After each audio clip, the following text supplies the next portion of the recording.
اعوذ باللہ من الشیطان اللعین الرجیم بسم اللہ الرحمن الرحیم الحمد للہ رب العالمین والعاقبۃ للمتقین والجنۃ للمؤمنین والنار للملحدین والکافرین والمشرکین والمنافقین والصلاة والسلام علی سید الانبیاء والمرسلین سیدنا و نبینا و شفیعنا ابی القاسم محمد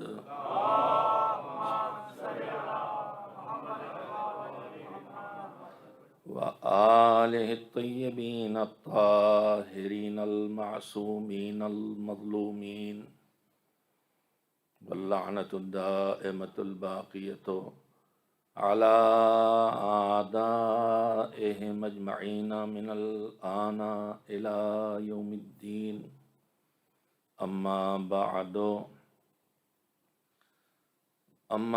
بعد فقد قال اللہ سبحانہ وتعالی فی کتابہ المبین وهو اصدق الصادقین وقولہ الحق بسم اللہ الرحمن الرحیم وذکر فإن الذکرى تنفع المؤمنین وما خلقت الجن والانس الا لیعبدون ما اريد منهم من رزق وما اريد ان يطعمون ان اللہ هو الرزاق ذو القوة المتین صلوات بھیجیں محمد و آل محمد۔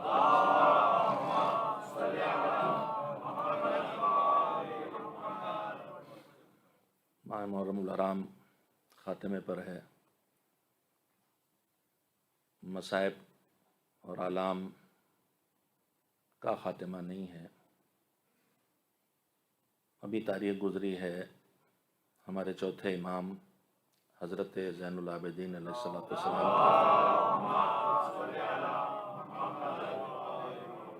شہادت کی، جنہوں نے اپنی پھوپھی، جو صرف پھوپھی نہیں تھیں بلکہ انہی کی زبان میں عالمہ غیر معلمہ تھیں، وہ عالمہ کہ جن کو اس دنیا میں نہیں پڑھایا گیا تھا، ان کے ساتھ دین کی بقا کے لیے جو قربانی حسین نے دی تھی، وہ وہیں اسی ریگستان میں حکومت کے دباؤ میں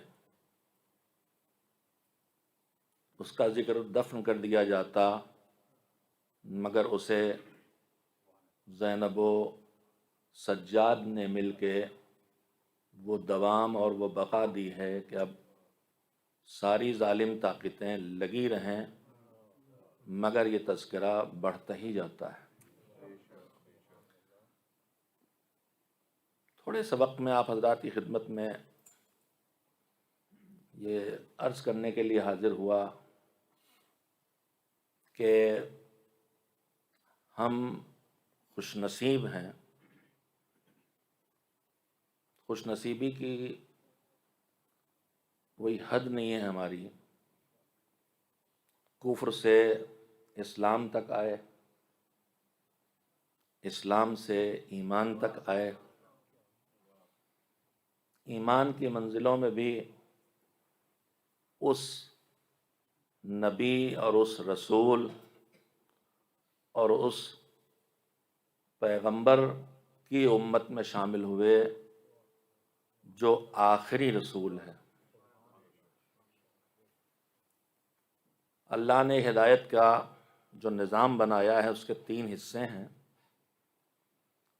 ایک اس کی طرف سے آنے والی کتابیں اور صحیفے ہیں، اور ایک اس کی طرف سے بھیجے جانے والے انبیاء و مرسلین ہیں۔ اور جب سلسلہ نبوت و رسالت کی ضرورت باقی نہیں رہ جاتی مگر ہدایت کی ضرورت باقی رہ جاتی ہے، تو یہ رسالت و نبوت امامت کی شکل میں جب آگے بڑھتا ہے تو اگر ہدایت کے ان تین ذرائع پر نظر ڈالی جائے تو یہ ہماری خوش نصیبی ہے کہ ہم آخری نبی کی امت میں ہیں، ہمارے ہاتھ میں آخری کتاب ہے، اور ہم 12 ائمہ طاہرین علیہ السلام میں آخری امام کے دور کے امتیوں میں شامل ہیں۔ میں اس 3 جملوں کے ذریعے جو بات آپ حضرات کی خدمت میں عرض کرنا چاہتا ہوں اس میں تھوڑا سا وقت لے کے پھر اپنے چوتھے امام کے تذکرے تک پہنچنا چاہتا ہوں۔ میرے عزیزو، جو نظام ہدایت ہمارے سامنے ہے اور ہم آپ جس سے واقف ہیں، اس میں ہم اپنے بچپن سے مجلسوں میں یہ بات سنتے آ رہے ہیں، اور جو صاحبان مطالعہ وہ کتابوں میں پڑھتے بھی ہیں بار بار، کہ دین تو وہی ہے جو جناب آدم سے شروع ہوا تھا، اس میں کوئی تبدیلی نہیں ہے، لیکن شریعتیں بدلی ہیں۔ یعنی جو بنیادی نظریات ہیں دین کے، جو بنیادی عقائد ہیں، وہ اپنی جگہ ہیں۔ توحید کا نظریہ پہلے دن بھی تھا، آج بھی ہے، ہمیشہ رہے گا۔ رسالت و نبوت و امامت و قیامت جیسے عقائد پہلے دن سے موجود ہیں، رہیں گے، لیکن شریعت بدلی ہے۔ شریعت بدلی ہے کا مطلب بھی آپ کو بتانے کی ضرورت نہیں ہے، لیکن اپنی گفتگو کو مربوط کرنے کے لیے میں تھوڑا سے مجھے کہنا پڑے گا۔ ہم آپ سب جانتے ہیں کہ جناب آدم جب تشریف لائے تو پہلے اکیلے تھے اس دنیا میں، پھر جناب حوا زندگی میں شامل ہوئیں، پیچھے پیچھے شامل ہو گئیں، اور اس کے بعد جناب آدم و حوا کی نسل چلی۔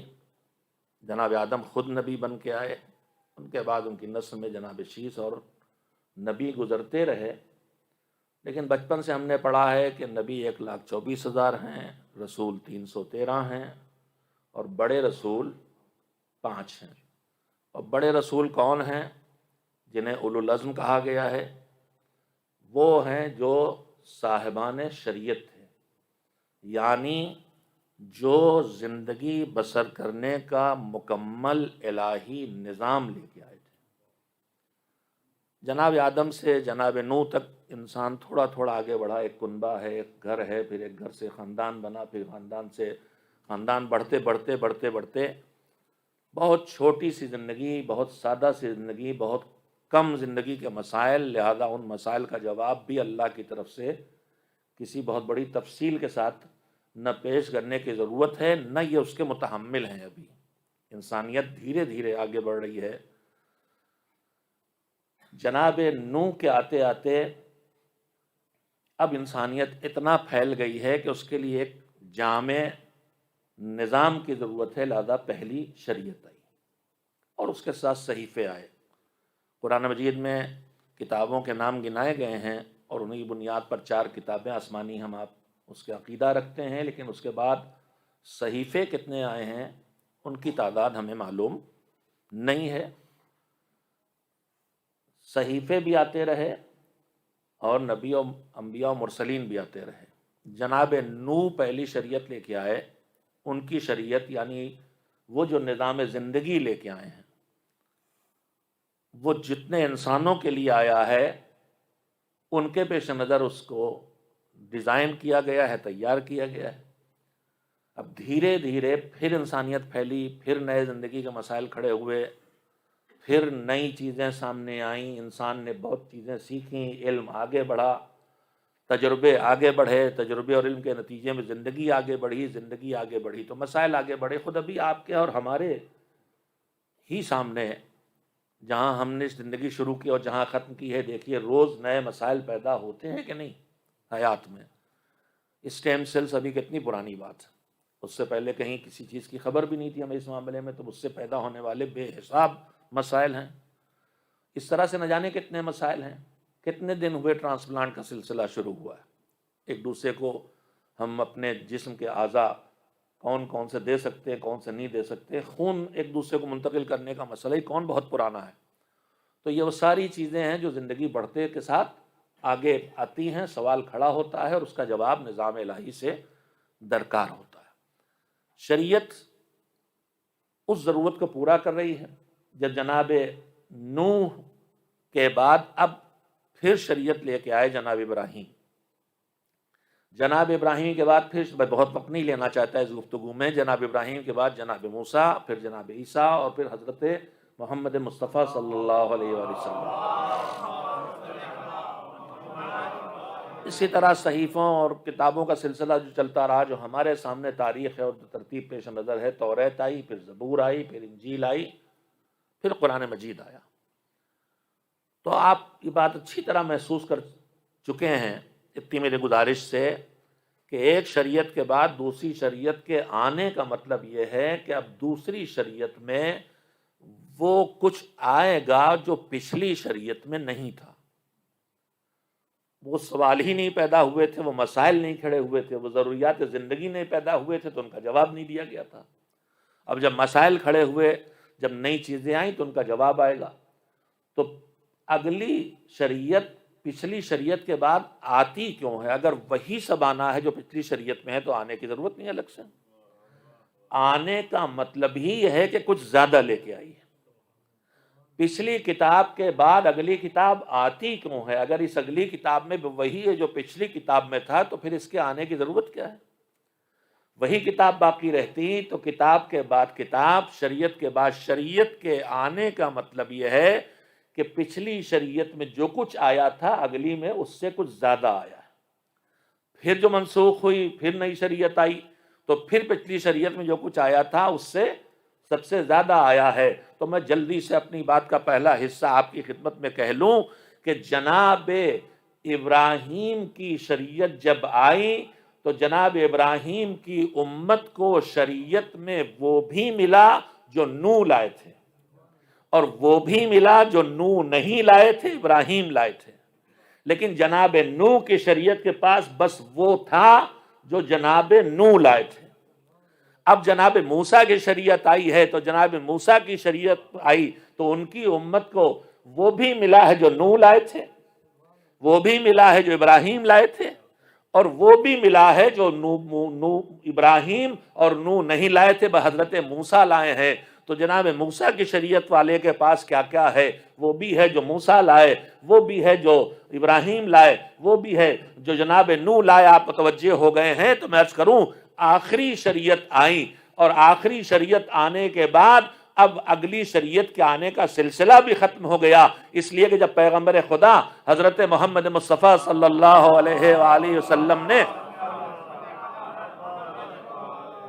آخری حج کے بعد میدان غدیر میں پہنچ کے پیچھے رہ جانے والوں کا انتظار کر کے، آگے جانے والوں کو واپس بلا کے، علی کی ولایت کا اعلان کر کے یہ پیغام دیتے ہوئے کہ علی کی ولایت نہ پچھڑنے کی اجازت دیتی ہے، نہ حد سے آگے بڑھنے کی اجازت دیتی ہے، علی کی ولایت نقطۂ اعتدال پہ لا کے روکتی ہے۔ نہ تمہارے ہاں نہ ولایت علی میں تقصیر کی گنجائش ہے، نہ ولایت علی میں غلو کی کوئی گنجائش ہے۔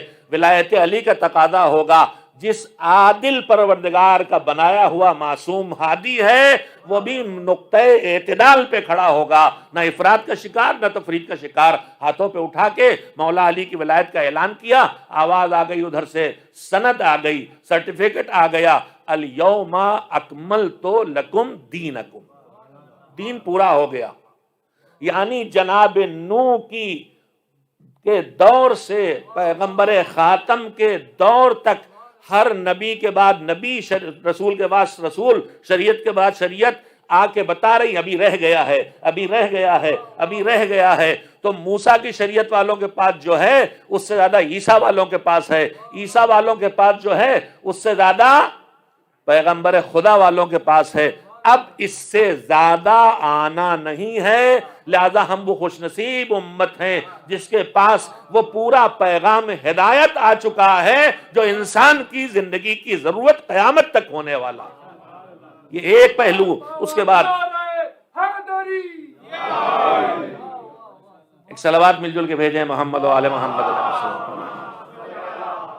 اسی طرح سے کتابوں کا سلسلہ ہے، اسی طرح سے کتابوں کا سلسلہ بھی آپ نظر ڈالیں گے، کتاب کے بعد کتاب آنے کا مطلب یہ ہے کہ پچھلی کتاب میں جو ہے وہ اگلی کتاب میں اس سے زیادہ ہے، اس سے زیادہ ہے، اس سے زیادہ ہے۔ اب قرآن کریم آیا، اس کے بعد کوئی کتاب نہیں آئے گی، یعنی جو آنا تھا آ گیا۔ تو ہدایت کے دو بڑے حصے ہیں، ایک ہادی ہے، راہبر ہے، نبی ہے، رسول ہے جو اللہ کا پیغام اور شریعت لے کے آ رہا، دوسری طرف اللہ کی کتاب ہے جو اس پورے دستور کو سمیٹ کے لا کے بیان کر رہی ہے۔ ہمارے ہاتھوں میں آخری کتاب بھی آ گئی، ہمارے ہاتھوں میں آخری پیغمبر کا دامن بھی آ گیا۔ اب اس کے بعد نبوت رکی۔ میں بارہا آپ کی خدمت میں گزارشات رکھتا رہا ہوں، میں یہ بات مجھے یاد ہے، میں آپ سے کہہ چکا ہوں، رد کرنے کے لیے صرف بات عرض کر رہا ہوں کہ کبھی کبھی یہ سوال پیدا ہوتا ہے کہ اگر اللہ کو ضرورت تھی انسان کو ہدایت کی تو نبوت اور رسالت کا جو سلسلہ شروع کیا گیا تھا ہدایت کا، وہی قیامت تک کیوں نہیں رکھا گیا؟ یہ رسالت ختم کر کے امامت کیوں رکھی گئی؟ لیکن اگر اس کے فلسفے کو ذرا سے محسوس کیا جائے اور حکمت الہی پہ نظر ڈالی جائے تو بات سمجھ میں آ جائے گی۔ رسول اور امام میں فرق کیا ہے؟ رسول اور امام میں فرق صرف اتنا ہے کہ رسول کے ذمے 3 کام ہیں۔ ایک، اللہ کی بارگاہ سے پیغام کا لانا، دوسرے اس پیغام کو جن کے لیے آیا ان تک پہنچانا، تیسرے جب وہ پیغام مٹایا جانے لگے تو یہ رسول کھڑے ہو کہ اس پیغام کو بچائے۔ یاد آ گیا آپ کو؟ میں ہی آپ کی خدمت پڑھ چکا ہوں، 3 فریضے رسالت کے ہیں، لانا، پہنچانا اور بچانا۔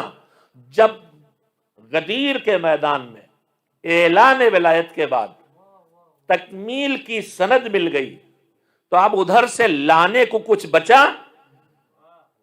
ادھر سے لانے کو کچھ نہیں بچا، تو لانے والے کی ضرورت ختم ہو گئی۔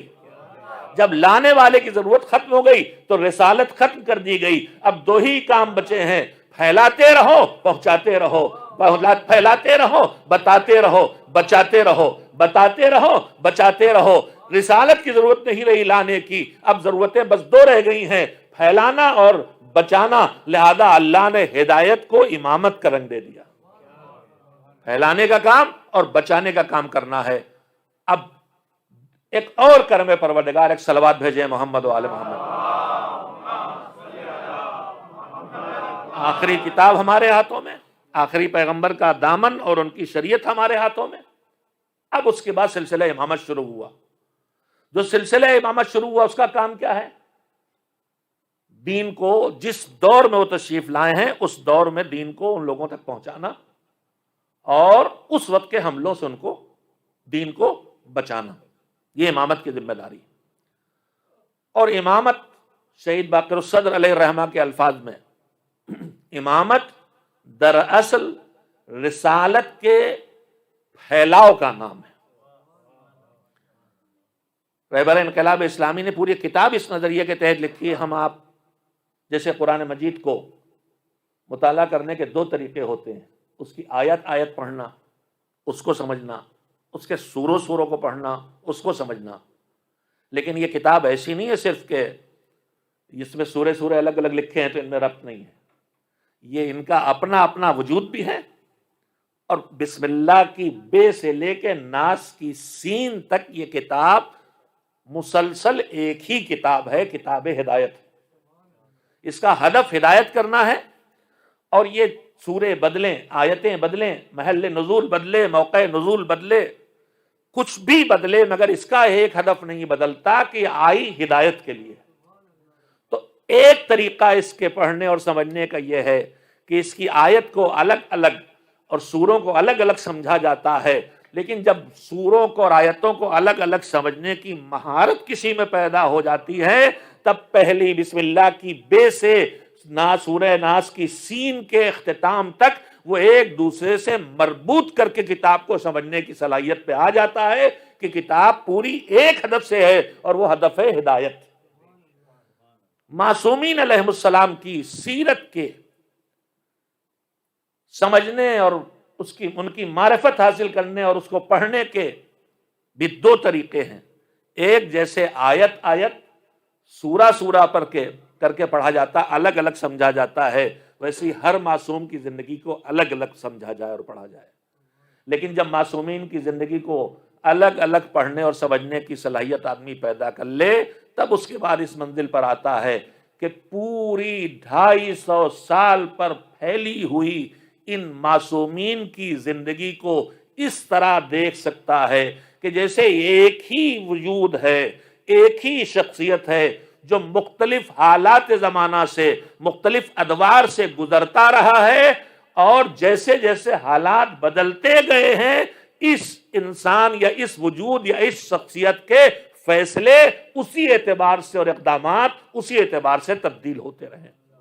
اور اس سلسلے میں رہبر انقلاب اسلامی کتاب کافی پرانی ہو گئی، ہر زبان میں ترجمہ بھی ہو چکا ہے، 250 سالہ انسان ہے.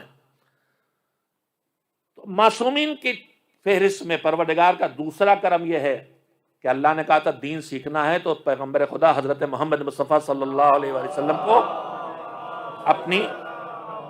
اپنے لیے نمونہ حیات بنانا پڑے گا. بسم اللہ الرحمن الرحیم. جلدی سے آیت پڑھ کے اور لفظوں کے سارے بہت جلدی سے 2-3 باتوں کی طرف آپ حضرات کے ذہنوں کو متوجہ کر لوں.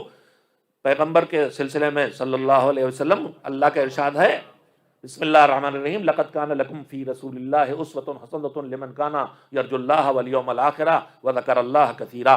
تمہاری لقد کان لکم، تمہارے لیے. اب تمہارے لیے کا مطلب کسی ایک خاص کیٹیگری کی بات نہیں ہے، علم والے ہو یا نہیں ہو، پیسے والے ہو یا نہیں ہو، خاندان والے کہلاتے ہو کہ نہیں کہلاتے، تم اگر امت پیغمبر میں ہو تو تمہارے لیے. اچھا، تمہارے لیے کا مطلب یہ بھی نہیں کہ گھر میں ہو تب یا تم بازار میں ہو تب، جہاں بھی ہو، خالی مسلح پہ نہیں، تم زندگی کے کسی مرحلے میں ہو، چاہے بزنس کر رہے ہو، چاہے جاب اور نوکری کر رہے ہو، چاہے کھیتی کر رہے ہو، ہر مرحلے حیات جو تمہارا ہے اس میں تمہیں نمونہ کس کو بنانا ہے؟ سرور کائنات حضرت محمد مصطفیٰ صلی اللہ علیہ وآلہ وسلم کی ذات گرامی. اور وہاں بھی لقد کان لکم، تمہارے لیے، یعنی ہماری بھی، یعنی کہ جب مصلی پہ کھڑے ہو تو دیکھو رسول اللہ نماز کیسے پڑھتے تھے، اور جب قرآن پڑھنے بیٹھو تو دیکھو کہ حضور تلاوت کیسے فرماتے تھے، اور جب حج کرنے جاؤ تو دیکھو حضور حج کیسے کرتے تھے. یہ نہیں کہیں لکھا ہے. تمہارے لیے تمہاری زندگی کے جتنے مراحل ہو سکتے ہیں، گھر کے اندر کی زندگی سے لے کے بازار کی زندگی تک، اور مسجد کی زندگی سے لے کے کھیت تک، تمہاری زندگی کے جتنے پہلو ہو سکتے ہیں سب میں صرف سرور کائنات تمہارے لیے نمونہ عمل ہے. اور اس کے بعد قرآن کی آیتیں فوراً کہتی ہیں یہ ہے تو نظام، مگر جیسے اللہ کہتا ہے ہدی للناس ہے، قرآن سارے انسانوں کی ہدایت کے لیے، اور پھر وہی کہتا ہے ہدی للمتقین، صاحبان تقوی کی ہدایت. تو کبھی کہہ دیتا سارے انسان، تو سارے انسانوں میں کافر، مشرک، سب ایتھیس پیتھیس سب آ گئے، منافق سب آ گئے. اور جب تقوی کہتا ہے متقین، تو متقین کا مطلب یہ ہوا کہ اب کافر نکل گیا، مشرک نکل گیا، ملحد نکل گیا، منافق نکل گیا، زبان سے اقرار کرنے والا مسلم نکل گیا، دل و دماغ سے اقرار کرنے والا مومن آیا. مگر وہ بھی ابھی نہیں. مومن جب اپنے ایمان کو اپنے عمل سے بدل کے تقوی کے منزلوں میں آ جائے تب قرآن اس کی ہدایت. تو انسانوں کی ہدایت اور تقوی کی ہدایت، متقین کی ہدایت. ظاہر ہے آپ متوجہ ہیں کہ آیا سب کی ہدایت کے لیے ہے، مگر اس سے ہدایت کا فائدہ وہی اٹھا سکیں گے جو صاحبان تقوی ہوں گے. ویسے ہی یہاں پہ حکم خدا لقد کان لکم فی رسول اللہ اسوۃ حسنہ، ان کی زندگی ہے تو سب کے لیے نمونہ حیات، مگر ان سے نمونہ حیات ان کی زندگی کو بنا کون پائے گا؟ 3 شرطیں آیت میں ہیں. لمن کان یرجو اللہ والیوم الآخر وذکر اللہ کثیرا. ان 3 شرطوں کو ہم یاد رکھیں. جو بھی چاہے پیغمبر کو اپنا نمونہ حیات بنانا، اگر ہم دیکھیں کہ ہمارے اندر وہ کیفیت، وہ صفت وہ عنوان کیوں نہیں پیدا ہو پاتے جو ہم ان کی سیرتوں سے اپنانا چاہتے ہیں؟ میں یا آپ جو بھی جائزہ لینا چاہیں، میرا نماز شب میں دل کیوں نہیں لگتا؟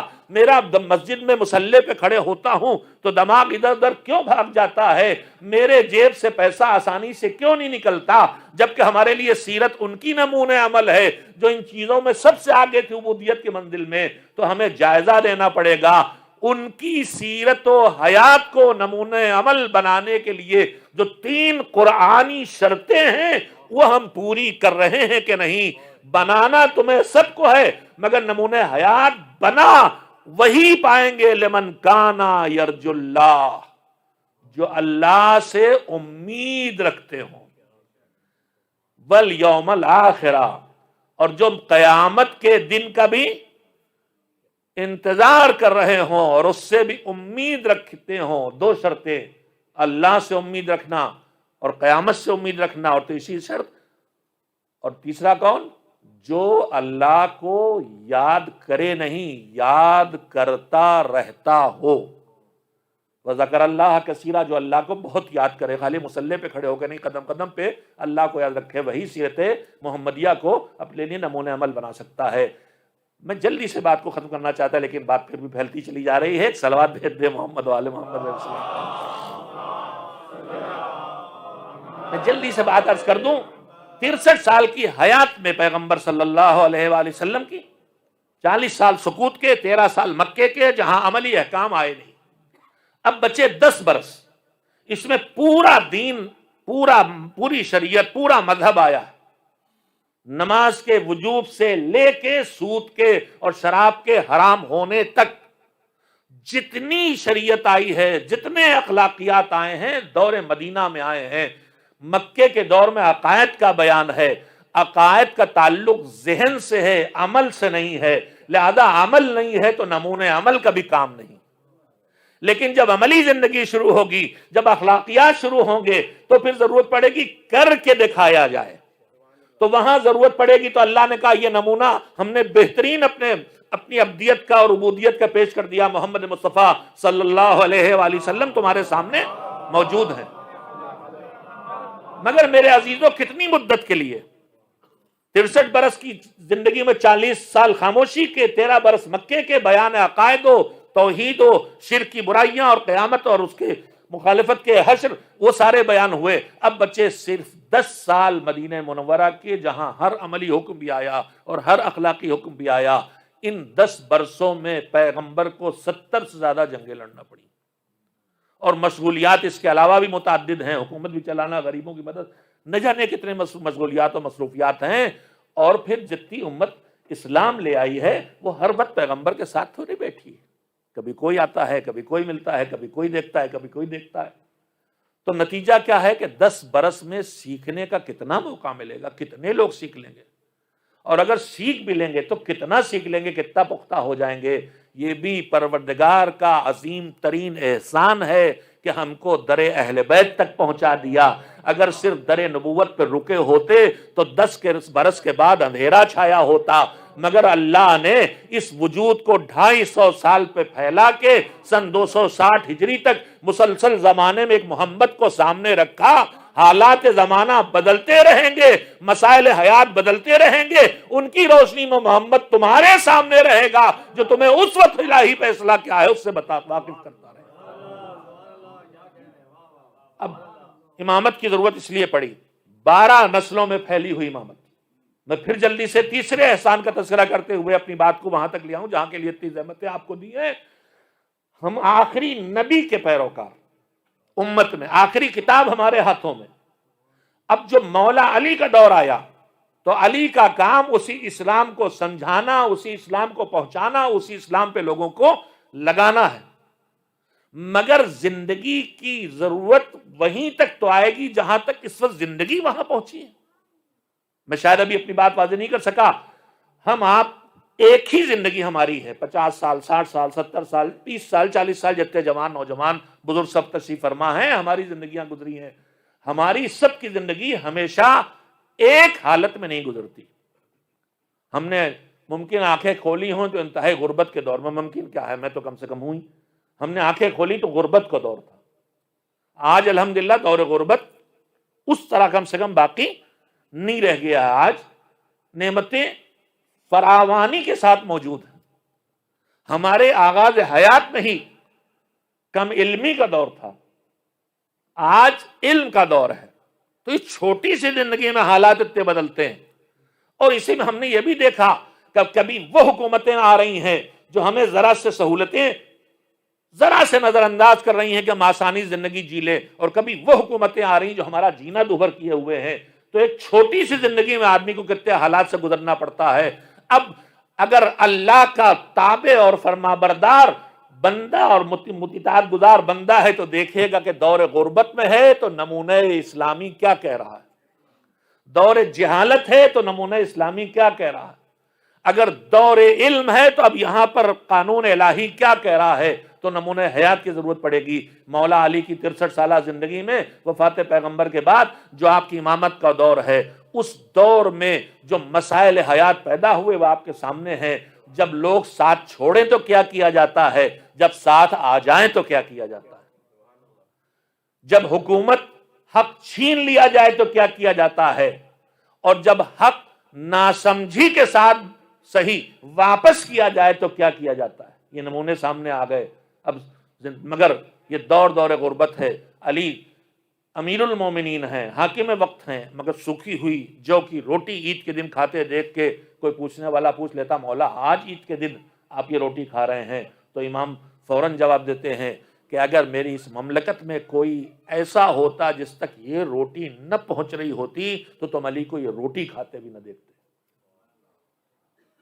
مجھے نہیں لگتا آپ حضرات مجھ سے زیادہ صاحبان مطالعہ ہیں, کہیں کسی حاکم نے آج تک یہ اطمینان ظاہر کیا ہو کہ اس کی مملکت میں کوئی ایک بھوکا نہیں ہے.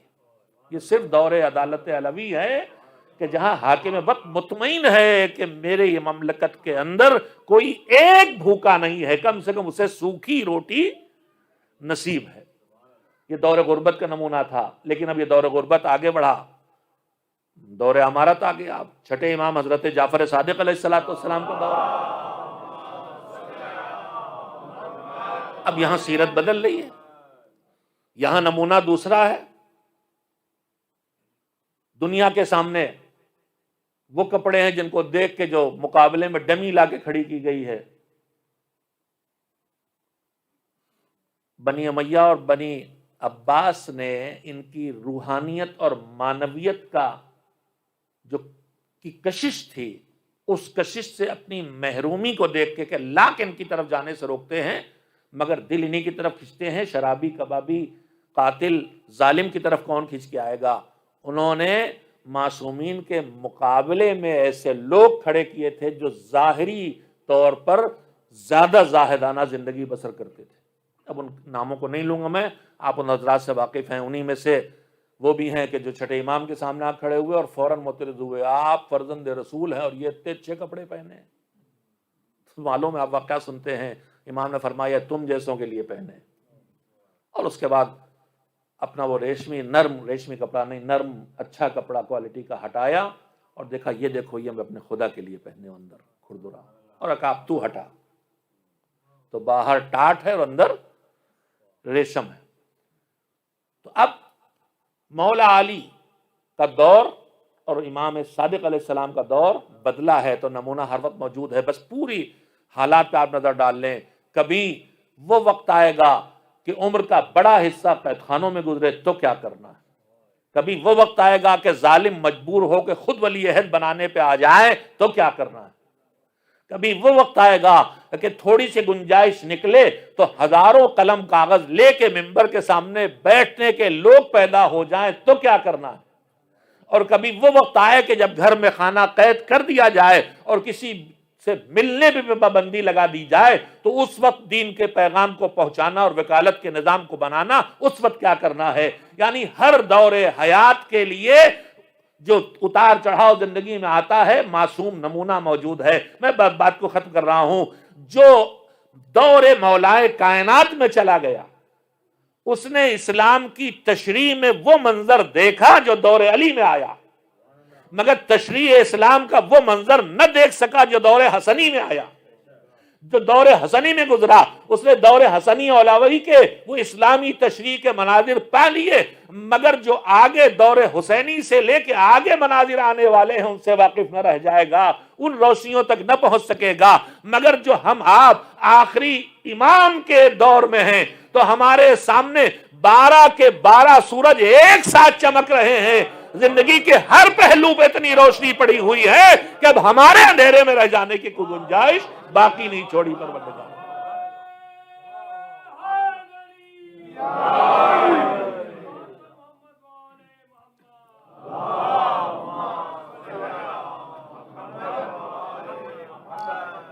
ہمارا شرف ہے، اللہ کا کرم ہے، ہمیں نہیں معلوم عالم ارواح عالم زر کے کون سے فیصلے ہیں جو نافذ ہوئے اور جو ہم اس دور میں آ گئے، مگر اتنا ہمیں اپنے شرف کا احساس بھی ہونا چاہیے اور ناز کرنے کے بجائے اس شرف کی بنیاد پر آنے والی ذمہ داریوں کو سمجھنا چاہیے۔ ایام ازاں ہیں، ناز کرنے کے لفظ پہ مجھے ایک لفظ دماغ میں آ گیا، جلدی سے آپ کی خدمت پیغام اس کا بھی پہنچا دینے میں کوئی حرج نہیں۔ ہم محرم کے لیے جمع ہوتے ہیں، عزاداری کرتے ہیں، سید الشہداء کی قربانی کی یاد منانے کے لیے جمع ہوتے ہیں، ہر سال جمع ہوتے ہیں۔ حسین کربلا، حسین نے مدینہ کیوں چھوڑا، حسین نے قربانی کیوں دی، حسین نے یہ شہادت کی راہ کیوں اپنائی، اس کی ہر لحاظ سے صدیوں سے گفتگو اس پر ہوتی چلی آ رہی ہے، مگر خود حسین اپنی زبان سے ہی بتا کے گئے ہیں، کوئی بحث کی ضرورت باقی نہیں رہ گئی۔ وصیت نامہ آپ کا جو آپ نے جناب محمد حنفیہ کو لکھ کے دیا تھا مدینہ منورہ میں، جس کا آغاز ان کلمات سے ہوتا ہے، بسم اللہ الرحمن الرحیم، انی لم اخرج اشرم ولا بطرا ولا مفسدم ولا ظالما وانما خرجت لطلب الاصلاح فی امت جدی۔ میں بھی مجلس پڑھنے کے لیے گھر سے نکل رہا ہوں، میں جلدی سنانا چاہتا ہوں، آگے دماغ میں جیسے شاعر ہوتے ہیں نا، معاف کریں گے سارے شاعر نہیں ہوتے، میرے جیسے کمزور والے کہ جو کہہ دیا اور جلدی سنانا چاہتے ہیں، ویسے ہی کبھی کبھی خطیب بھی ممبر بیٹھا ہوتا تو جو آ گیا وہ سنا ہی دے، کیا معلوم آگے موقع ملے کہ نہ ملے۔ ایک صلوات بھیجیں محمد والے محمد۔ ہدف پیغام پہنچانا ہے تو جہاں ممکن ہو وہاں بات پہنچا دی جائے۔ میں بھی مجلس پڑھ لے کے نکلا، کوئی صاحب نے ملاقات، ان کا کہاں جا رہے ہیں، ہم نے کہا کہ میں چائے پینے نہیں جا رہا، میں کھانا کھانے نہیں جا رہا، میں کسی سے ملاقات کرنے نہیں جا رہا ہوں، میں سیر کرنے نہیں جا رہا ہوں، میں جا رہا ہوں مجلس پڑھنے۔ ایسے جواب دوں گا میں؟ آپ پوچھیں کہاں جاؤں گا، میں مجلس پڑھنے جا رہا ہوں۔ تو یہ جو میں کہوں کہ میں یہ کرنے نہیں جا رہا، یہ کرنے نہیں جا رہا، یہ کرنے نہیں جا رہا، اس کی کوئی ضرورت نہیں ہے۔ تو پھر میرا مولا حسین جو صاحب نہج البلاغہ کا بیٹا ہے، جو اپنے وقت کا خطیب نہج البلاغہ ہے، وہ کیوں کہہ رہا ہے کہ میں جا رہا ہوں تو کیوں، یہ بعد میں بتاؤں گا، میں نہیں جا رہا کن کاموں کے لیے پہلے بتاؤں گا۔ توحید کی گواہی ہم آپ دیتے ہیں، خالص توحید کی گواہی کے لیے یہ بتائیے کہ آپ پہلے نہیں کہتے ہیں کہ پہلے ہاں کہتے ہیں؟ پہلے کہتے ہیں لا الہ، کوئی پروردگار نہیں ہے، الا اللہ، بس اللہ۔ اگر صرف یہ کہہ دیتے اللہ ہے تو گنجائش لگا کے بھی فلاں بھی ہے، لیکن جب پہلے نہیں کر دی جاتی پھر ہاں، تو اس کا مطلب یہ ہے کہ اب اس میں کسی اضافے کی کوئی گنجائش نہیں ہے۔ سید الشہداء کے ان جملوں میں وہی پیغام ہے جیسے کلمہ لا الہ الا اللہ میں پیغام ہے، پہلے نہیں پھر ہاں۔ کہا دیکھو میں جس کام سے جا رہا ہوں وہ بعد میں بتاؤں گا، پہلے سن لو حسین کیا نہیں کرے گا۔ انی لم اخرج اشرا، میرے پاس مالک کی دی ہوئی اتنی نعمتیں ہیں کہ ان میں سے کسی بھی نعمت پر میں غرور کا شکار، کسی کو مل جائے تو غرور کا شکار ہو جائے، مگر میں اس لیے نہیں نکلا ہوں کہ لوگوں کے سامنے اکڑوں اور اپنی عظمتوں پر غرور کروں، ولا بترا، اور میں اس لیے بھی نہیں نکلا ہوں کہ اپنی اللہ کی جو میری نعمتیں میری اللہ نے مجھے عطا فرمائی ہیں ان نعمتوں پر میں لوگوں کو کمتر نیچا دکھاؤں۔ میں اپنے آسان لفظوں میں، ورنہ دو سخت لفظ ہیں اس کے لیے اردو کے، ایک ہوتا ہے اکڑنا، ایک ہوتا ہے اٹھلانا۔ میں نہ اکڑنے نکلا ہوں نہ اٹھلانے نکلا ہوں، نہ خود بڑا بننے نکلا ہوں نہ چھوٹوں کو، دوسروں کو چھوٹا دکھانے نکلا ہوں۔ اور تیسری چیز ولا مفسدہ، میں اس لیے نہیں نکلا ہوں کہ زمین پہ فتنہ و فساد کھڑا کروں، ولا ظالمہ، اور میں نہ کسی کا حق چھیننے نکلا ہوں، نہ کوئی ناحق کام کرنے نکلا ہوں، نہ کسی کو ستانے نکلا ہوں، نہ کسی کا حق مارنے نکلا ہوں، نہ کسی کا حق کو چلنے نکلا ہوں۔ وَإِنَّمَا خَرَجْتُ لِطَلَبِ الْإِصْلَاحِ فِي اُمَّتِ جَدِّی، میں بس ایک کام سے نکلا ہوں، اپنے جد کی امت کی اصلاح کے لیے۔ عزادارو، اس پیغام حسینی میں کتنے پیغام ہمارے لیے چھپے ہیں، ان میں سے ایک پیغام صرف آپ کی خدمت میں 2 لفظوں میں کہنا چاہتا ہوں۔ حسین شاید ان کلمات کے ذریعے ہم سے بھی کہہ رہے ہیں، عزادارو تم بھی جب ہماری یاد کے لیے نکلنا، مجلس کے لیے نکلنا، جلوس کے لیے نکلنا، ماتم کے لیے نکلنا، حسینیے کے لیے نکلنا، تو جانا جس غرض سے ہمیں یاد کرنے، اس سے پہلے یاد رکھنا نکلنا تو کسی کو نیچا دکھانے کے لیے نہیں، مجلس کے لیے اٹھنا، تبرک لینے جانا تو کسی کو پس کرنے کے لیے نہیں، آگے بڑھنا تو خیال رکھنا تمہاری کسی بات سے معاشرے میں چھوٹا سے بھی فتنہ کھڑا نہ ہونے پائے۔ عزاداری کے لیے جانا تو خیال رکھنا کہ عام دنوں میں اگر تم کہیں حق کسی کا تم سے پامال بھی ہو جاتا ہے، آج حسین کے لیے نکلے ہو تو چھوٹے سے چھوٹے حق کا بھی خیال رکھنا، تم سے آگے جو تبرک لینے لیے کھڑا ہوا ہے اسے کراس کر کے آگے نہ چلا جانا کہ یہ بھی ایک حق کی پامالی ہو رہی ہے۔ عزادار ہو تو ان چیزوں کا خیال کرتے ہوئے عزاداری کرو گے۔ ایک صلوات بھیجیں محمد و آل محمد۔ بس بات کو سمیٹ کے لے آیا، میں واقعی تفصیل ہو گئی مجھ سے، اور جو میرا اصل نیت تھی کہ اپنے چوتھے امام حضرت سید سجاد علیہ السلام کی زندگی کے کچھ پہلو آپ کی خدمت میں رکھ سکوں، اور میں اس کا وقت باقی نہیں رہ گیا، اور مجلسیں آپ سن ہی چکے ہیں۔ میں سمیٹ کے یہاں تک لایا ہوں کہ جب ہمیں نعمتیں سب سے زیادہ ملی، آخری نبی، آخری کتاب، آخری امام، تو ایک اسلام کا اصول ہے، نظام الہی ہے، قانون قدرت ہے کہ جہاں نعمت زیادہ وہاں ذمہ داری زیادہ، جہاں نعمت زیادہ وہاں ذمہ داری زیادہ، جس کے پاس علم ہے اس کی ذمہ داری زیادہ ہے اس کے مقابلے میں جس کے پاس وہ علم نہیں ہے، جس کے پاس دولت ہے اس کی ذمہ داری زیادہ ہے اس کے مقابلے میں جس کے پاس وہ دولت نہیں ہے، جس کے ہاتھ پیروں میں طاقت ہے اس کی ذمہ داری زیادہ ہے اس کے مقابلے میں جس کے پاس یہ طاقت نہیں ہے۔ جتنا نعمتیں زیادہ اتنی ذمہ داریاں زیادہ، تو پھر ہمارے پاس ہدایت کی منزلوں میں آخری حدوں کی نعمتیں ہیں، آخری نبی، آخری کتاب، آخری امام، تو ہماری ذمہ داریاں بھی زیادہ ہیں۔ میں چاہتا تھا اس کے بعد کچھ اور باتیں عرض کروں، لیکن میری یہ